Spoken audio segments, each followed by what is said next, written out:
All right, I'll call this meeting of the General Government and Finance Committee to order at 6 o'clock.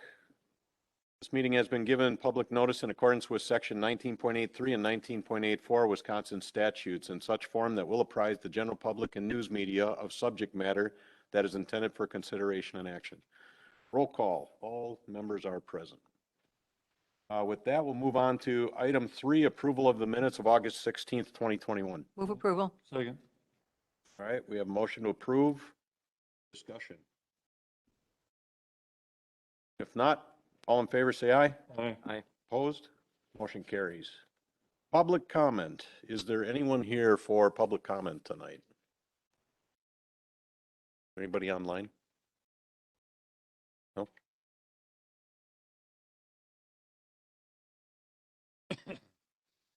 Fast Terry might not be. Sorry with that remark.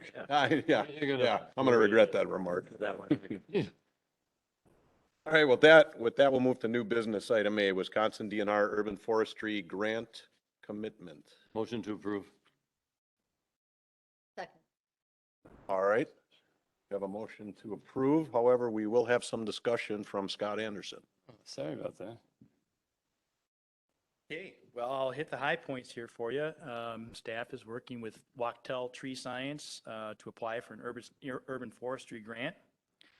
The grant is made up of several components, including an update to our GIS tree layer and some training in both tree trimming and planting, as well as chainsaw safety and tree felling. We'll also have a public engagement session sometime next spring, which will most likely be geared toward tree planting. The upfront cost to the village is $24,500 and is reflected in the 2022 highway budget that will be presented to the board over the next few weeks. The grant offers a 50% return, which would equate to $12,250 and is returned to the village after the completion of the items outlined within the grant. That is also reflected in the highway budget as a revenue. The reason we're here ahead of time is this grant is due no later than October 1st, 2021. So we're looking for an authorizing resolution, commit the village to taking this project on, but again, we come with that 50% refund from the DD once we complete appropriate items. One more just really quick note, it is an industry standard to update your GIS tree layer every 5 to 6 years, and that helps with the planning and budgeting as far as trimming and removal, treatment, different things like that, which we've been doing the last number of years. Public Works know that as well. So, just a good all-around project and hopefully something we can make happen. And from what I understand, the only thing that's really been updated is the ash trees. And yep, we have stayed on top of the ash trees, obviously, with the treatment over the last number of years, but everything else has kind of last been updated way back in 2006. So aside from the inventory, I have no idea how long that takes. I think we have a lot of trees, don't we? Aside from that, the rest is basically training and safety. It is, yep. Would we normally be spending money on that? We would be, and so this is just a really great way for us to recoup part of that cost as well. Okay, so we should hopefully recoup the $12,250. Yes, I don't This would anticipate. cost us $12,250. Yes, I don't anticipate any reason why we wouldn't complete all of these items and see that refund. How much would a normal inventory actually cost us? It's about $22,000, and that's Just for that alone? Yeah. And this will cover the entire thing? This will cover everything that we currently have in our GIS Okay, system. which is all we care about, really, Yes, at this point. Again, just as a clarification, we've got our parks, we've got our main thoroughfares, we've got all of our village buildings on GIS, and we have numerous neighborhoods around the village, but not all of them. And so we've been slowly adding to that year by year, trying to gain some momentum there as well. Definitely don't want to fall behind in the stuff that we've captured already. Okay, thank you. neighborhoods that are our trees or? Yes. Oh. Others? Yeah, I was going to echo the same thing that Terry just mentioned as such. And anytime we can get a grant, there's money out there as such, we should be applying for these. rather than having somebody else not getting the money that we possibly could get ourselves. I like the idea that, it's only 50%. And as you've mentioned before, in regard to if we did the inventory, it would be $22,000. To me, there's nothing not to like in regard to this. And I appreciate you going forward with this. Any other discussion? Great, thank you, Scott. If not, we will vote. All in favor, say aye. Aye. Opposed? Motion carries unanimous.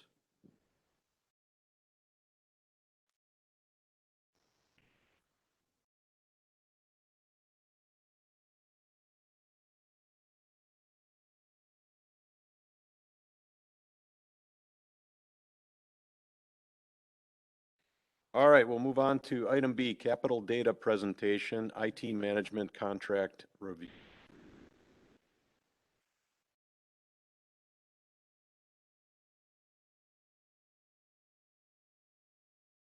Okay, so just to give a little background on this, originally there had been discussion and a reach out for proposals from groups back at the beginning of the year regarding fire and police and their IT needs.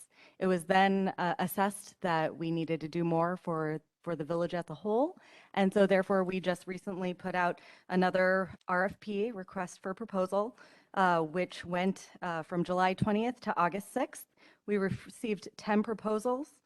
The interview panel consisted of Steve Krecklau, Chief Snow, Chief Delane, and Captain Grenier, as well as myself. We then reviewed those and chose the top 5 for interviews. And after that interview process, we all came to the decision that we wanted to recommend Capital Data. So they are here right now to give a brief presentation. If anybody has any questions, now would be the time to ask. Thank you. All right, whoever's going to present, come on up. Do we have a presentation on the board? There is a presentation in the packet, and I think it'll be coming up on the board here.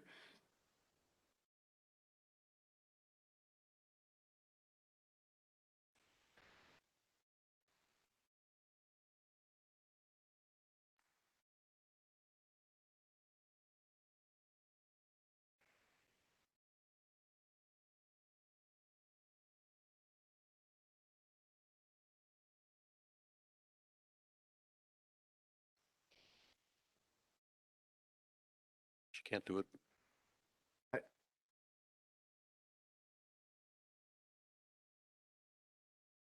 Ah.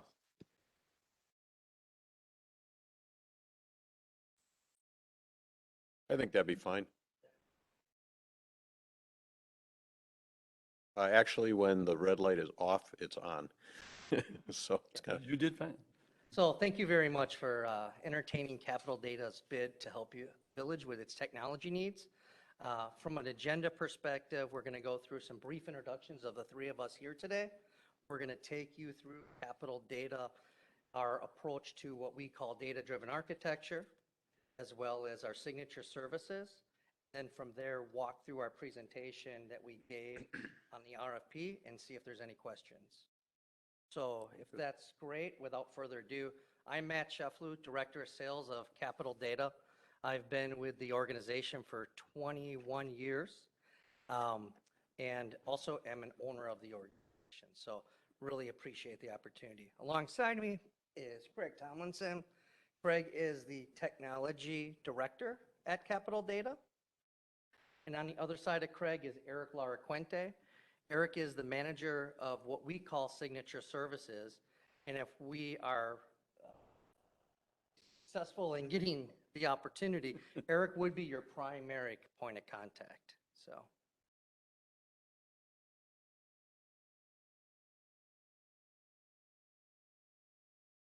I can keep going if you.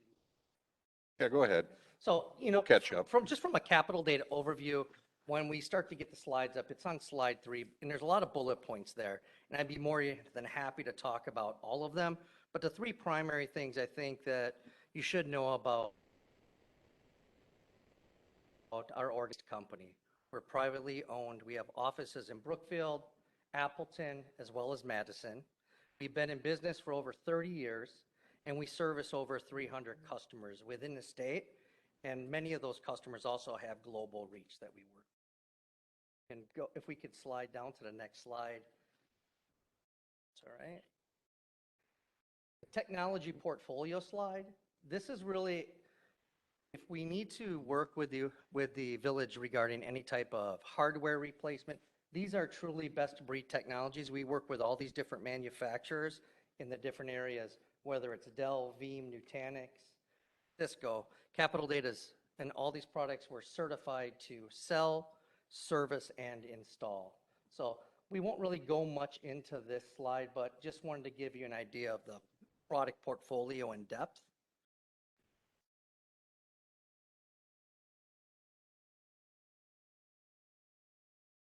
Yeah, if you don't mind, we'll keep on going to the next slide.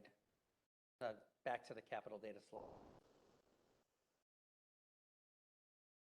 Boilerplate, as I call it. I promise it gets more interesting after I'm done here. So that one slide up, there we go. So this is probably the most important slide from my presentation. This is really a sampling of Capital Data accounts. I mentioned we service over 300 organizations in Wisconsin. We service them in all different vertical markets, everything from retail, entertainment, financial, legal, manufacturing, and what we're talking about here, government, healthcare, education. You'll see a lot of household names here.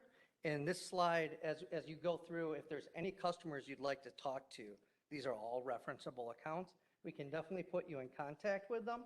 But what we do, and I think what's really interesting here, is we take all of these different accounts in the different environments they're in, and we have all that knowledge, and we leverage that knowledge, whether you're a municipality, whether you're the Milwaukee Brewers, or a financial organization. At the end of the day, technology is technology. And if I was looking to talk to a source, I would talk to Milwaukee Brewers because they're having a great year. So, but with that being said, we're going to get into the meat and potatoes. We're going to talk about data-driven architecture, correct?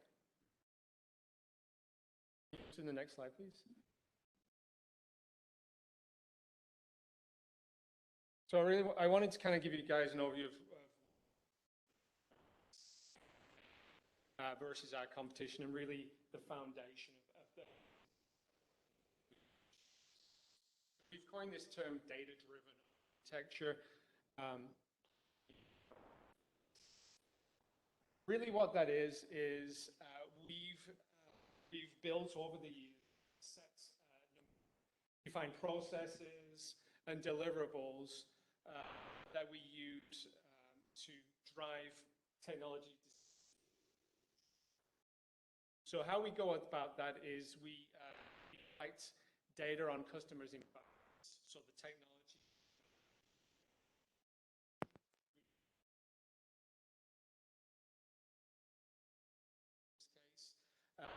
We gather all that data and then visualize it in some proprietary tools that we've built in-house, map out the current states of the environment. So that's very important. Clearly explain technology.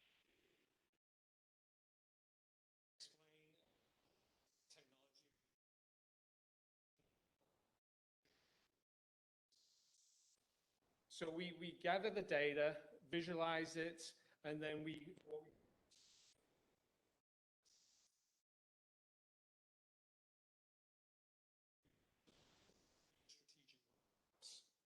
leveraging that data, multiple options, different price points for our customers. So that's really how we engage with our customers. We deliver this as a value service to our customers. We do that initially when we engage with customers, again, to get that baseline and help build a picture of where we want. But it's an ongoing, continuous process as well. We all know technology is ever evolving, so we're engaged with our customers, continuing through the relationship, making decisions, those decisions,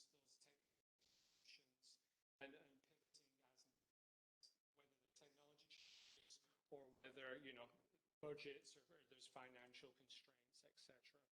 So this is how we would first of all engage with the village. Can you move to the following slide? We've got a lot of slides here as well, guys, and we're just going to kind of skip through these things. But this is a sample of our deliverable.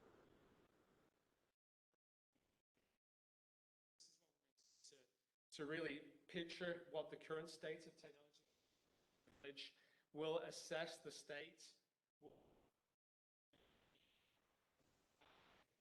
within your current state, and then again, as I said, we'll kind of pull together based on our experience what future state should look like. Slide, please. Here's just some more samples. So here you can see we can go really in depth from a but again, the value is here is documenting the current state and then putting that.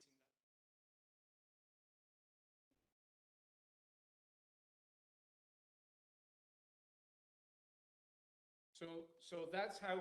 So moving on, we've kind of determined how we first of all engage, how we build that roadmap of where we want to get to from a technology perspective. Now Eric's going to talk about how we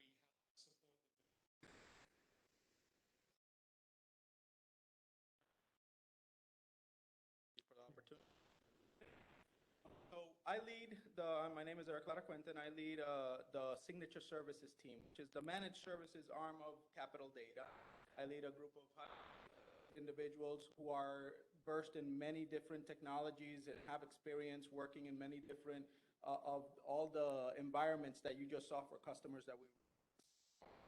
And what we do is that we want to engage the customer. Once you get that 5-year, 3-year plan from the architecture team, try to drive that innovation forward. We are the ones that manage proactively your environments day to day. If we could go to the next slide. And we try to approach it in a white glove environment. So we try to maintain direct communication. In this case, my counterpart would be Aaron. And we would try to establish always constant communication, making sure that we are appraised of what's going on, making sure we understand that environment, and that we have people that you could name by name, and you know their faces, and you know who they are, that they're going to be here side by side with you, working day in and day out for your organization, and ensuring that the needs are taken care of. So we try to be an innovation partner. We try to be that person that you could just brainstorm, apart from solving the issues of the village in the IT sector, and more. Next slide, please.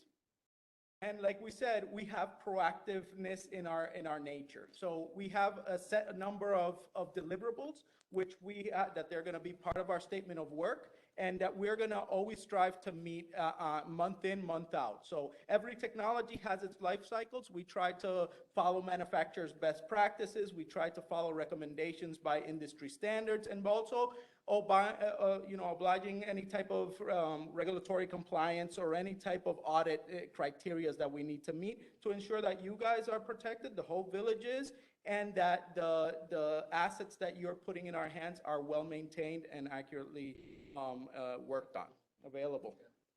Next slide, please. So, but we're also not only in the proactive nature, we're also available in the reactive nature too. Anytime that there's an emergency, we have a rotation, an on-call rotation available to the village 24/7, 365 days a year. You could call us, we'll be there. But we'll also be monitoring things. We have a set of probes that we could install in the environment that could help us receive that information as quick as you could also pick up the phone. Please. With that said, we're going to be talking about the next steps of how Capital Data would approach the onboarding the village of Germantown. Response to Capital Data. So as we mentioned, we've included the maintenance and support of the village IT environment.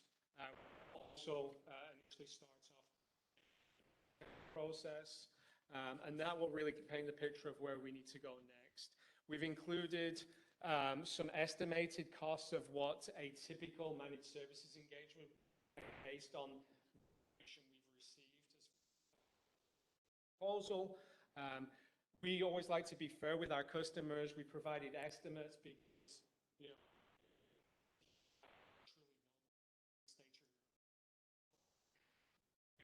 better picture from that. Which again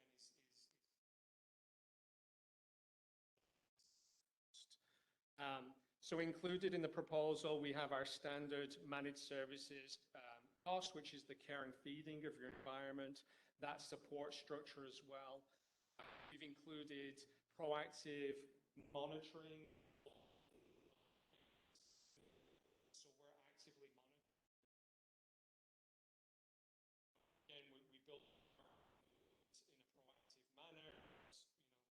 Issues do happen.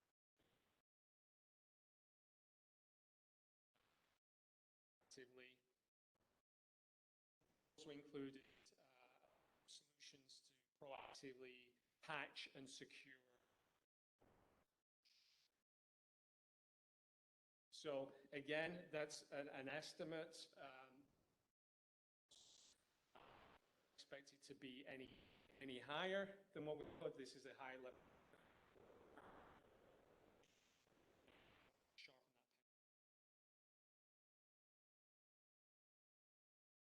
Next slide, please. So I think we covered this. First of all, we'd engage with the architecture assessment, which is that data-driven architecture process, creating that 3 to 5 year roadmap with multiple options, with multiple costs. And once we have that information, then we fine-tune that managed services contract. Appreciate the time. Questions?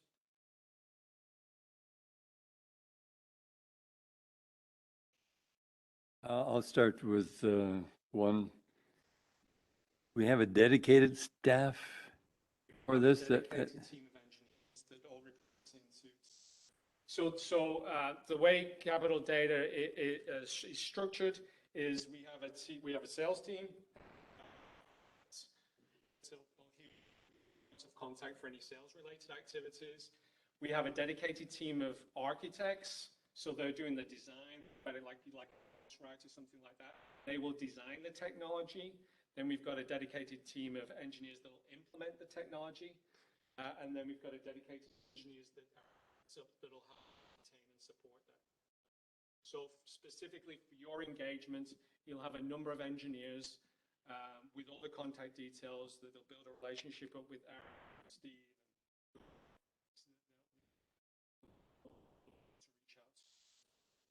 When I was referring about the dedicated ones, mainly for Eric, because those are the ones that be working back and forth on a daily basis. Is that 24 hours a day? Right. Yep. We're available 24/7. So we have an out of hours emergency process. So there's a telephone number, a set process. There's always somebody available for issues, and that'll escalate it to necessary engineers. Thank you for that answer. An additional one would be in regard to, I see the monthly amount that you have as such. Is this contract for a year, 3 years? So we do month-to-month contracts. You don't do anything longer We do than that? not ask for a commitment term. Where you enter into a contract longer? Sorry? Where you enter into a contract that's longer? We will, yes. Of course, very much so. Okay. Please. Definitely will do longer contracts. The way we structure it is that differentiates us is that month to month, what if something came up and you service. So we just want to show our value by saying we don't have it. And on my situation as a trustee for the people I represent, wanting to know what amount of money we're going to be spending is a way to keep our budgets in charge, where he would be in that area. So that's what I'm looking for, why I'm bringing that question up. When you had a particular page dealing with a proposal overview, $2,400 estimate, and you had 2 little stars, I can remember on the joking part, honestly, stars, and you go down below and look and see what is that verbiage actually saying. So where do I find that information?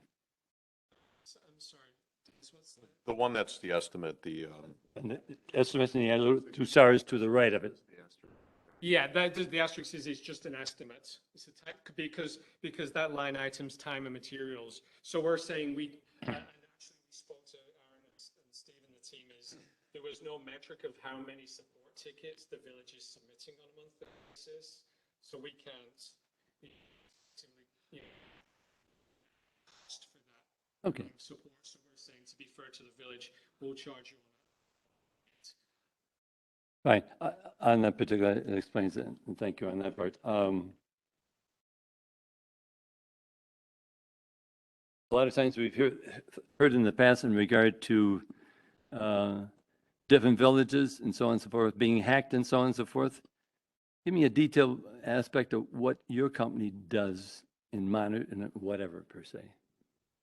So we have got a dedicated security team do the design. So as part of our data-driven architecture process, where we're assessing your environment and mapping out that current state, we look for any security gaps there, highlight the gaps, and then we'll make recommendations on how to fill those gaps. Is there any tools that that other companies are selling that could be offered as to background, shall we say, protection? Many, yes. I mean, we partner with the top 3 to 5 manufacturers in each space, right? And security in a technology perspective is so vast, right? There's so many different vendors out there. But you know, we our own solutions, right? And we go to market with what we product perspective, and we best of breed for security need maybe. Security is so vast that it's not one solution fixes everything.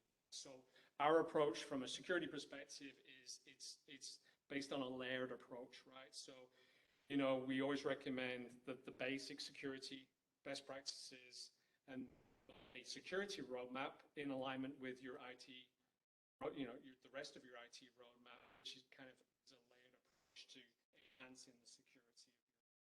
Thank you for your answer. I'll let some other people ask questions. Talked about this in our interview meeting, that with many of our customers, when we do that data-driven exercise, we start to understand what software you might already own as an organization. And in many cases, that software may not be set up. You might have some that might not be leveraging, and then we can leverage those tools versus saying you have to buy this or that. So that data-driven architecture really gives us an understanding of what you're using today and how do we take advantage of what you've already spent dollars on.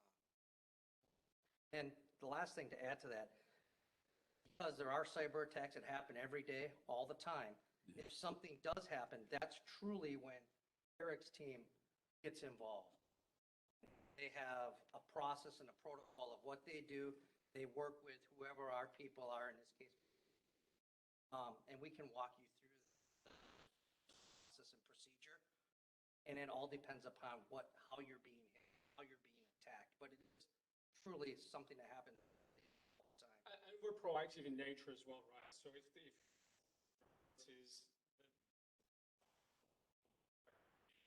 you know, Eric's team will proactively jump in there, those gaps, right, before.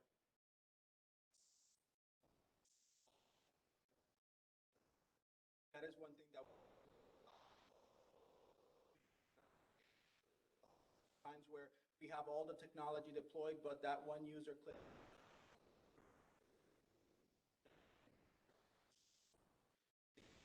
Full verticals, multiple customers. Just this year alone, customers that have gotten hacked. Environment, big companies brought in their needs. So we have the experience not only from a reactive state, but also a proactive state. And also we could help develop user education that will be valuable. Thank you for your answers. That's the reason why I'm concerned. So just so I understand this, the service that you'd provide under this contract, there will be no one on site or 1 day a week, or is this an on-call type thing? So we will have a mixture of all those. We'll have people that will come on site on a scheduled basis. Could also have people here on a moment's notice, within reason of time. But we could also schedule just an engagement that maybe a week there you have a resource allocated here that could help with any type of IT needs. It all depends on the amount of tickets, on what type of the nature of the tickets. Nowadays, with technology being the way that it is, there's many things that could be accomplished over the phone and with remote connectivity. So we focus primarily on that type of support, but if there's ultimately things that need to be touched, we will have a resource on site. But the contract itself does not define to say you're going to be here 2 days a week or 3 days a week. Our contracts are tailored to one specific requirement. So if we deem, or request, if we deem that, it's better for the village if we have a site, one, we can facilitate that. Would that drive the price up higher? No. Okay. No, our rate stays the same. So, All right. so again, it's not one, one stream fits everything. All each organization sit down once we got a better understanding of your together to build. Okay.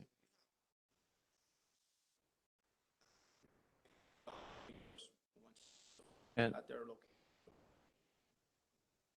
and then based on the numbers that were available, we'd be looking at approximately $6,800 a month. Is that, am I correct? Okay. All right. So I have two questions then for the committee that looked at this, not you gentlemen, but how much are we spending at the present time for IT services? Because this is for everybody, police, fire, whatever. Right. The amount that we've been spending over the past couple of years has fluctuated to some extent, and it's been spread across the departmental budgets. But in general, we've only been spending in the $25,000 to $35,000 a year range. Okay. And so and thank you for asking the question. I can touch base on where the money is budgeted and how we're going to pay for this contract. We did last year in the police department budget, we added a position. There was a position within dispatch that was vacated. The police department felt that they needed more IT support, more than they needed that position. So that money was set aside to add staff. As we went through the process earlier this year of creating a job description and having conversations with this committee, with Public Safety Committee, and with the village board, the recommendation was maybe we should be looking at a managed IT managed contract services situation. So we did shift gears to that, but the money for the position, along with the $30,000 that was spread across the departments for IT support, still is budgeted for the remainder of 2021. And when we talk about our budget for 22 over the next few weeks, the funding is budgeted in the 2022 budget as well. So this is an increase in what we've been spending on IT support, but definitely something it's become clear, I think, to staff that we need to increase the level of effort that we have for the security purposes that Trustee Myers brought up, as well as just our increased reliance on technology to get our jobs done. So based on the contract, we're talking at least 80,000 minimum. I guess as I'm sitting here listening, I guess that's a thought that goes into my mind is, could we have an individual that would be on site here 40 hours a day, 40 hours a week, and they're on site? And yes, they'd have to go from building to building as problems evolve. But I'm just wondering how you reconciled that, justified this difference, because it's a huge difference. I would say you can't compare one person to a team. Full disclosure, so I wasn't part of the interview process at all. I've used Capital Data for my managed services, and virtually everything that they're talking about here, along with several other things in my company. Managed services about 4 years, I think, maybe 5. Matt and I have known each other for close to the whole time he's been there. You missed the most important part, Matt. You're a Germantown resident.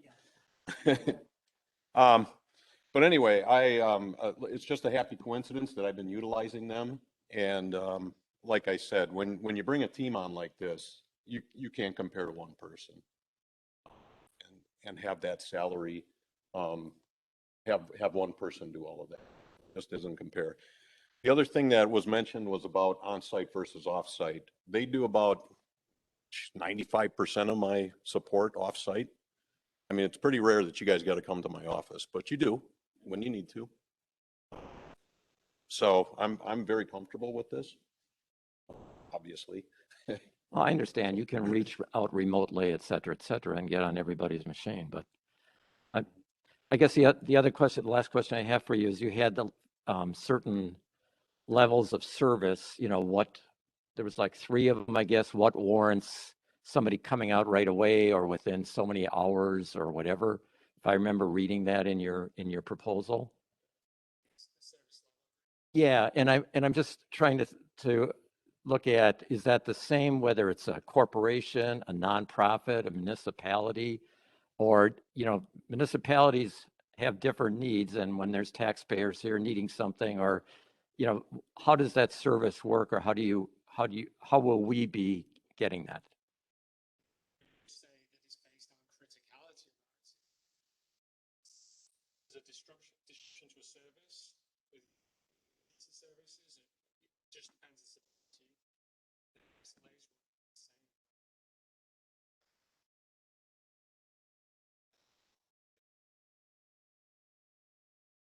Had many cases.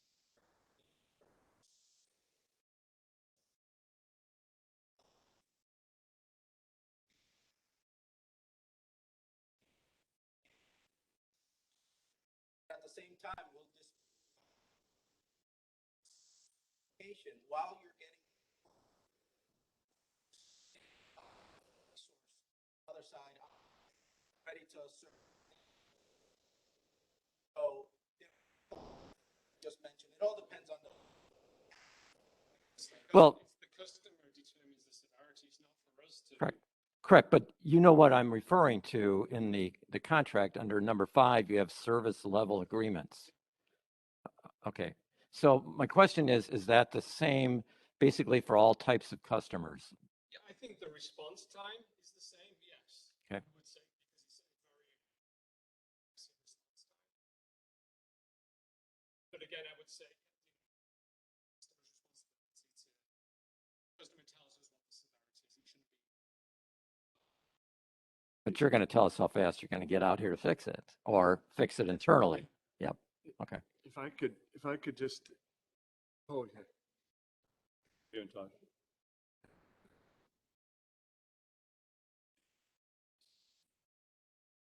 The severability, though, is based on what we decide. So if it's just a computer is down and we're doing taxes and we need it up, that's a level 1, right? So that's really important, and we need to get that done right away. So then they would come out as a level 1. So that's what'll be discussed yet ahead of time, what warrants severity number 1. Discuss, because when we put it in or when we call it in, we Okay. just say it's a level 1, somebody has to be here now, and they will respond to that.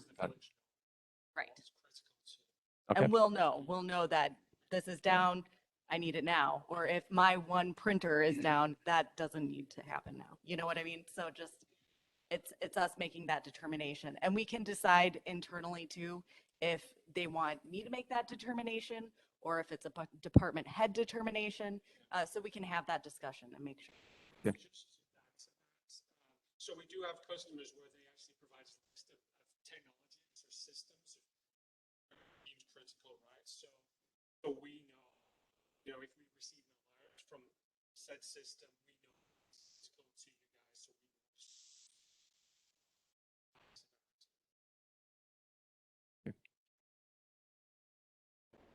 I like to defer to the people who really went through all the trouble of placing you before us today.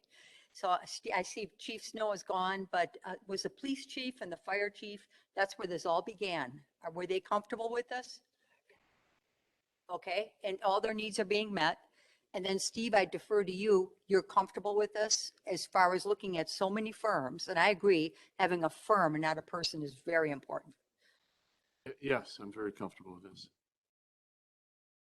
So what do you need from us tonight? A motion to accept? We need a, write a motion to positive recommendation to the village board. This will come up in October. If this is moved forward by the committee, it would be on the October 4th village board agenda. I'll make a motion to approve. I'm sorry.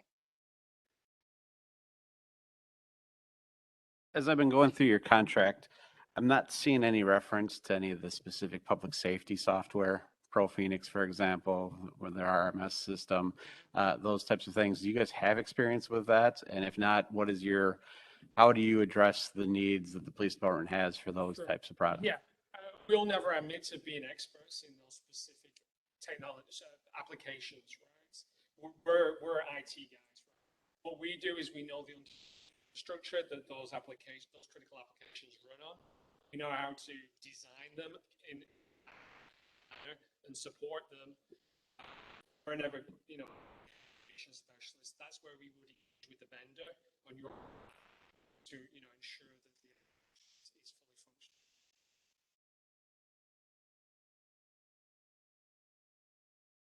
And we do, we work with all different verticals, right? So we can't be experts across all different business verticals. So And we leverage that. That was a topic that we did talk about with all of the firms during the interview processes. I think, and Chief Snow is here, he can speak for himself if he'd like to, but I think that we felt comfortable, given the Capital Data's experience, not directly with Pro Phoenix, but with other public safety systems. They work with the Department of Corrections and other municipalities as well. I think, and also, and I would agree, I'm not an expert in Pro Phoenix, but having worked on a lot of financial management systems, a lot of the real work is done on the underlying databases and the underlying technology, and necessarily the screens, the user interfaces that people are working on. So I think the committee did question Capital Data and the other vendors on that, and I think we all felt pretty comfortable with their responses. Just a quick follow-up. Chiefs, no, you're good with it, right? Okay. And that's the advantage to having a month-to-month contract. If things turn out 3 months from now that things are going off the rails. But otherwise, I mean, I like a little probationary period, but if things are going well, I'd be all about signing at least a year-long contract. But that's just me. I will go ahead and make a motion to accept Capital Data's proposal as our IT specialist for the village. Second. All right, we have a motion and a second. Any other discussion? I think one of the things is where this monthly contract comes into play is that managed services is just an unknown right now. And honestly, like I said, I've been using them maybe 5. Mine has been adjusted 2 or 3 times. And that doesn't have to be just up. It could be down like that. We're only using 15 hours on an average. Let's drop it. So there's a nice advantage to have. Questions, comments? I'm sure there's something in the contract that talks about people wanting to stop the contract on either side. That's boilerplate language. Did you see that in there, Brian? Excuse me? Oh, for termination? That's what I'm talking about. That's why it doesn't make a difference to me if there's a particular problem, and it's a big problem.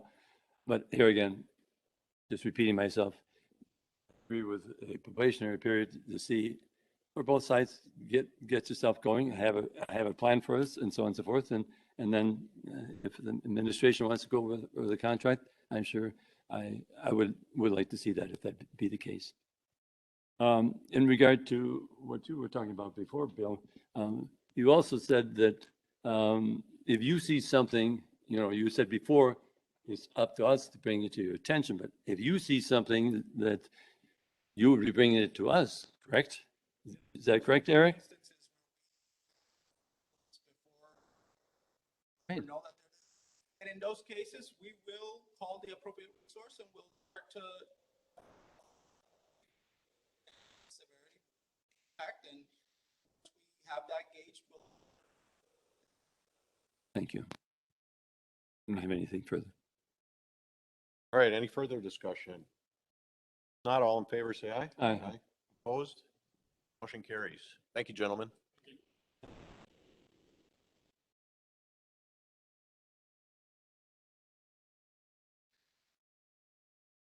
Move on to item C, Resolution 28-2021, a resolution adopting updated bond schedule for municipal court cases. Who's got this one? Chief Snow is coming up to speak on this one. Okay.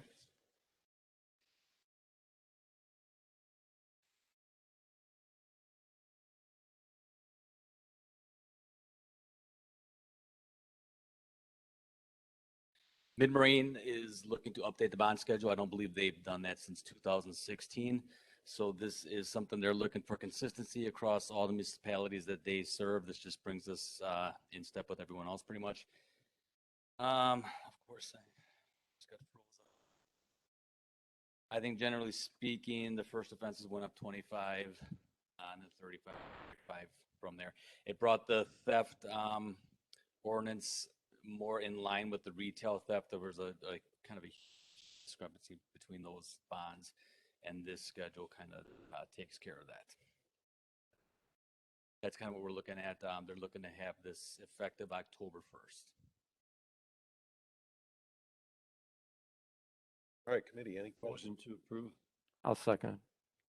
All right, we have a motion to approve. Any discussion? Vote, all in favor, say aye. Aye. Opposed? Motion carries. Thank you.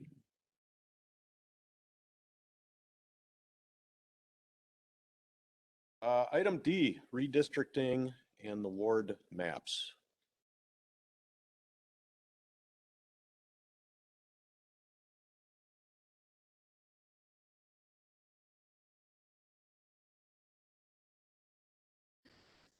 Item, and this comes before you today because of the U.S. Census that went through, and normally we would see this much earlier in September, but due to COVID, it is a much later schedule. I did not receive the information myself until mid-August, and so what you have are 3 separate options to go before the village board for October 4th. Our deadline with the county is October 15th. I have been working with Eric Damcott of the county offices. He's been very good, very helpful. So you've got 3 separate maps. The first one, there's not a lot of change with what is currently in place. There are 10 different ballot styles for the April elections. That is a lot of different ballot styles. And yeah, so What's our current amount? your current amount of ballots? Ballot styles. Yeah. 10. We're at Oh, 10. okay. And so the other 2 options lessen those ballot styles based on the number of census blocks per ward per district. So what that means is when we have that spring election, there are 10 different ballot styles based on the districts that people live in. And with that kind of a difference, that just adds to the cost of the elections. Ballot style. That is the ballot that the voter would receive. So for instance, each district has 1 or 2 different ballots dependent on the county. Yeah, county supervisory district is normally what that difference comes into play. So I'm not sure if you want me to tell you which one that I prefer or what you would like to know. It's like one is none. Option 1, I think. Is no. Yeah, option 1 is the simplest. However, if we go that route, it's the most expensive. It's the most expensive because you've got 10 different ballot styles with that one. Now, To the residents, there isn't much change. There's only a few minor little adjustments to the lines. you are correct. You are correct. So once the decision is made, we would, meaning the village offices, we would be sending out some type of notification to residents so they are aware if their district has changed or where their poll location has changed, there would be notification to that voter so they would be aware of that. We would use social media as well as a mailer. The ballot styles, that's because of different wards or different lines for the county. Correct. That is correct. Or whatever. Correct. And once we go through this process, there could be an additional amendment dependent on what happens at the state level. And I don't have an answer for that yet and won't for some time. But the information that you have before you is leveling out based on population data. This actually came from the county. Correct, correct. Worked with their GIS map person, Eric Yep, Damcott. yeah.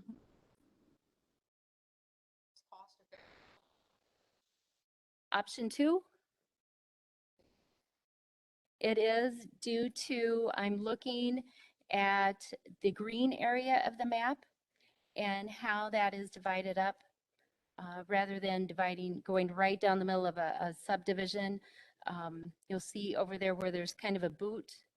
That is the greatest difference in that area. And on this option, do we have any trustees running against each other? Significant changes. Mm-hmm. But I'm just talking about option 2, Rick. Option 2, that's what I'm saying. Okay. Do have that information. I'm sorry, Jennifer. Talking about. And it depends on the type of election. For instance, last April, we went through the presidential preference. And so there was quite a turnout for that presidential preference. So it depends on that election. But when there is a local race, the Village of Germantown has to pay for the ballots and the programming. And so that is why I'm saying something about the cost and bringing that up. So that's where that difference comes into play. And then if we have to have additional ballots printed, then it gets even more expensive based on that. So that's why I'm saying something about the cost. So if we go with the option 2, the area in the pink will end up with 3 current trustees in that. Option 4, which is blue, or excuse me, District 4, the blue area, there would end up with 1 trustee in that area based on the mapping. I mean, it would actually be that way moving forward? It would only be that way until the next election. Correct. So that person would stay in place until that next election, and they would follow the same process with nomination papers and those details in December. Thank you. And I believe number 1 means that we do have trustees, 2 trustees in each district. That one. You're correct. You are correct. Option 3 doesn't sound like a good option either way. Well, option 3 is another choice. And with option 3, the blue area, which is 4 on this particular map for option 3, there isn't any trustee in that area, but there again, the elected persons would stay in place until their election.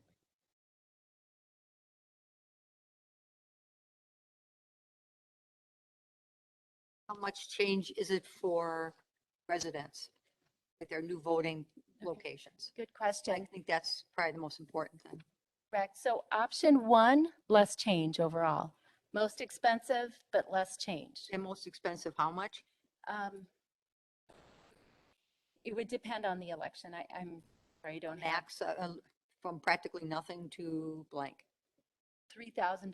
That would be shooting on the hip based on the April of 2020 election. That'd And be that the low turnout. side. That would be on the high side. because $3,000 on the high side? additional past our normal ballot costs because we normally have to pay Yeah. for the ballots and the Okay. programming. I thought it was gonna be a lot more than that. And how many residents will be affected where they have to all of a sudden go vote somewhere new? You know, And, well, I'm just saying, option one to option two, for Mhm. example. and, Because I and think we eliminate kind of mentally option three. with option one, it would depend on, I do not know exactly how many voters that would affect from option one to option two as far as their polling location. However, the way the voting has been going with several people going to the absentees, it's that would be hard to measure that, Mhm. hard to measure that. But then this, whatever we pick, it stays for 10 years. Correct. What are you looking for tonight? A recommendation for one of the maps to go forward to village board on October 4th. Thank you. Prepared for that.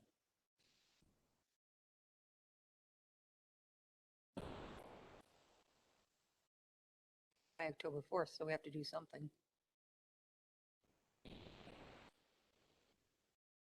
I personally would like to We're gonna know go through to the village board, so the tonight or recommendation. the 4th, okay. Tonight, It would October 4th. October 4th. Okay. So we have time to look at it. I believe you could, if you chose, send it to the village board without a recommendation. Without a recommendation. Let's do that. Thank you. Yep. Send on without a Let recommendation. everybody weigh in. Maybe by then, we can also have an idea of how many people are being affected, you know, how much people love change. So I think that might not be a bad idea. Okay, so no recommendation going forward. With that, I guess we'll move on to item E, capital carryover.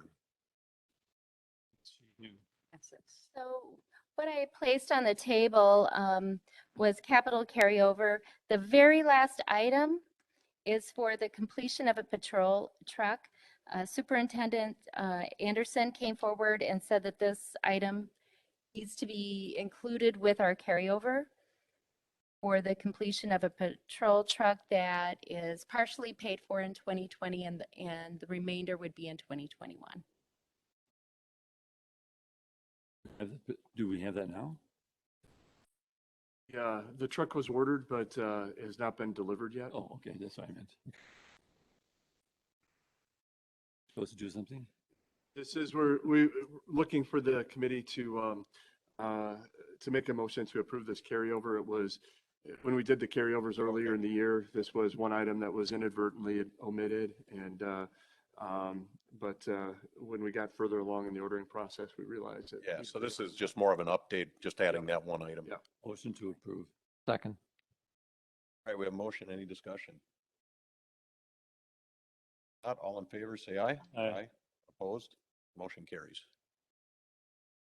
That, we will move on to reports, monthly year-to-date financials. Just point out a couple things on this report. Absolutely. Okay.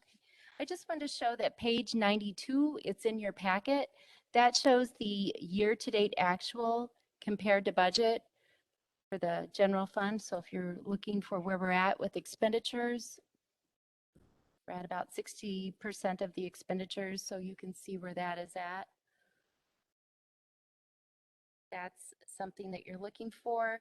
In addition, I've included a new tab called Budget Amendments because that doesn't print out on the same report.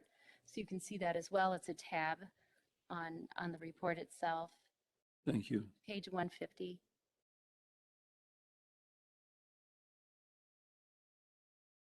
Questions?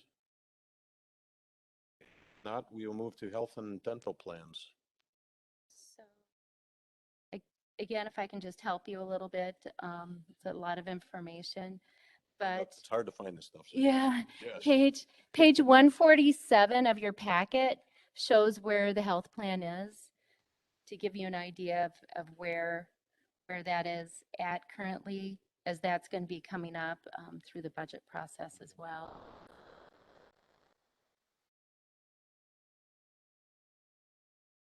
Questions?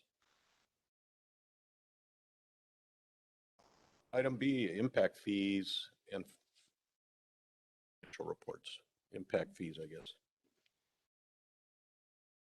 Much to talk about there, right? No, they're all listed. So the fire department impact fees, it looks like that starts at page 153, totaling at 24,014. And then library follows, totaling at 17,703. And park and rec and police department. On impact fees. Okay, if not, we'll move to accounts payable for the past 5 weeks.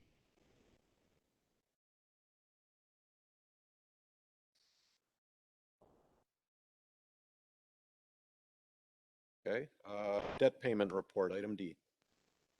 I can just help out. That's on page 251 of the packet.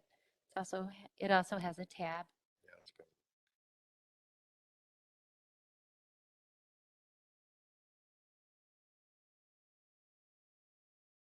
Questions on the debt payment? Item E then, monthly code violations. Only 2 items on this report this month. One has been an ongoing open item that is going to continue to be open for a while as the appeal hearing was postponed. That's the Belkey property. Second item was closed over on Royal Court.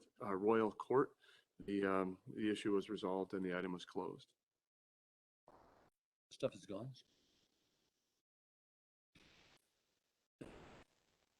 Yes, that's my understanding. Oh, outside the fence. Yep.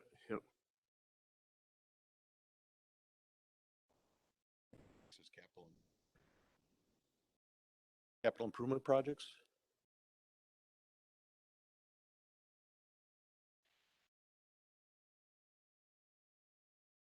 It is on the paper that was placed at the dais.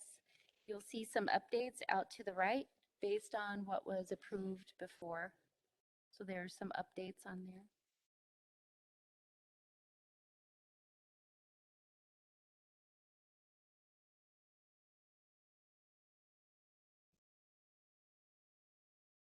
Go to letter of credit summaries. No, nothing coming up on letters of credit until November.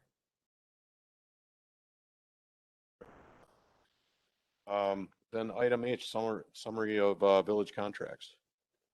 No activity to report this month. We do have a number of contracts coming up in October, though. With that, we will move to scheduling our next meeting. Want to continue with the same? It would be the 18th of October, Monday, 6 p.m.